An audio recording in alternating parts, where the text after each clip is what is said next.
العراق البحرين. بحرين. العراق البحرين. تعادل. العراق البحرين. العراق والبحرين، اروح مع البحرين. العراق البحرين. البحرين. العراق البحرين. باعتقاد البحرين اقرب. العراق البحرين. بحرين.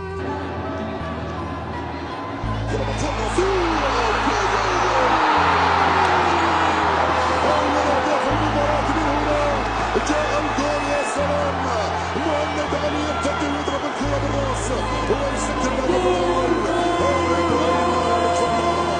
جاء الهدف الاول اللي صار عناصر المنتخب العراقي. تنقل هنالك من احمد يحيى الجليل، صارت تلعب ممتازه. هي ثغره هي ثغره هي ثغره هي ثغره هي ثغره، رجعت الخلف لاحمد يحيى يدخل. الحكم يقول العب فرجعت العراقيه مره ثانيه، تسديده وضعيه تسلل. الحكم يحتسب الحكم لصالح